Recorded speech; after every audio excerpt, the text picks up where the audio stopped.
Never Trucker here. How you all doing? I hope you all had a good Christmas.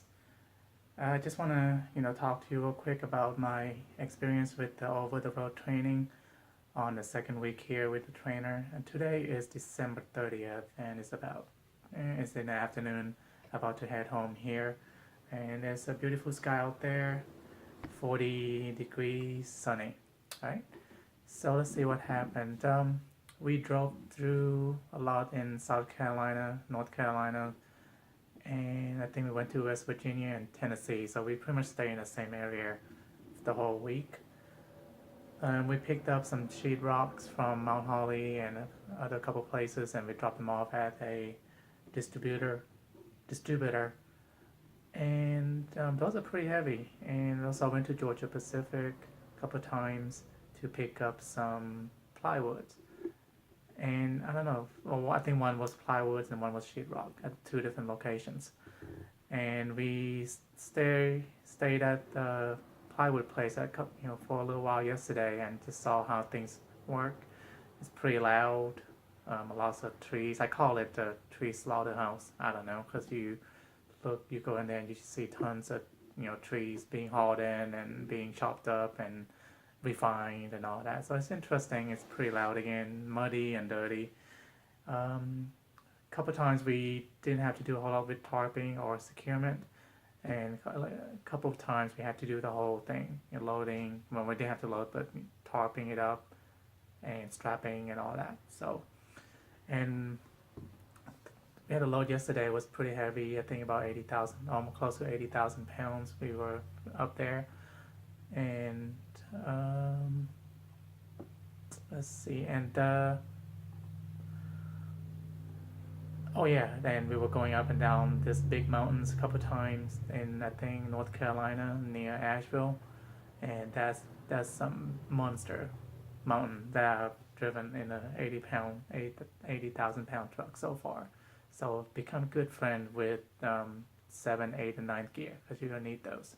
We were going up 7th gear on this 7% grade, and we were going 35 at pedal to the floor, and it was just going and going very, very, very slowly. Some trucks passed us, so let it be. But yeah, we were going very, very slow. So it was interesting. You probably gonna see a whole lot of those too if you drive through the mountains around here. And then going downhill, we were just taking it safe, 50 miles per hour or less. Just slowly braking, and there'll be trucks behind you, just probably on the CB saying, get this rookie off the road here. I'm sure they were saying that, but we didn't have the CB on, so I didn't know. I'm sure that's what they were saying. And you're not supposed to, at certain places, you're not supposed to drive on your left lane. Trucks should be in the right lane only. So I was holding on to that right lane and just going slowly. So that's, you have your own experience with the roads, or with the locations you're going to, with the shipper, the consignee, and all that. And just make sure you keep working on your shortfalls, on anything that you need to improve on, because on your second week, the instructor or the mentor will expect a lot out of you, and also with the third week and fourth week. So make sure you up your game after the first week. And I still have things to work on, I admit that, but I'll work on it. Make sure you look into your material, such as things from the employee manual, the Bible, and the Smith system, because more than likely your mentor will ask you about all that, and you're going to need to know again anyway, and on your final week in Cuba.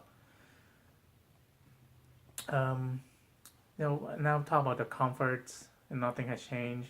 We stopped at a couple of truck stops one night, and we had some to eat and took showers and do what you need to do. So I didn't get to do it every day, but every other day, I guess that's all right. You just kind of take things for granted from the life you have now and to becoming a truck driver.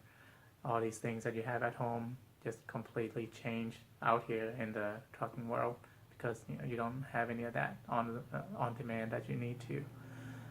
I end up eating a lot of things I brought with me. Some crackers here, PB&J, pimento cheese, things like that. But a couple of times I had the craving, so I had to get some Wendy's um, double cheeseburger. So that was good.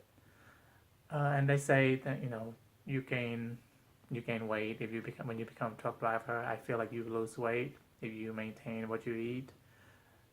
You watch what you eat. I had apples, banana every morning. Nothing big. So I'm becoming more comfortable with the driving. I adapted to the living, to the truck living. I kind of like it. I don't know what it is about it. I just kind of like in that little quarter, just sleep and listen to music, whatever. All right. So I think that's all I have to say. Just make sure just keep on what you're doing, improve, just continuously improve on what you need to work on. Because second week, things you will rely less on your mentor. Just so you may not get a lot of examples, but whenever there's an example, just make sure that you just absorb that in, so you know how to handle it the next time. Nothing else I have here, and New Year's coming up, so I hope everyone's be safe this weekend. No drinking, no driving. Just call a cab or find a driver, a designated driver, so y'all stay alive. All right. Just always put a cushion around that big truck of yours and be safe out there. Thank you.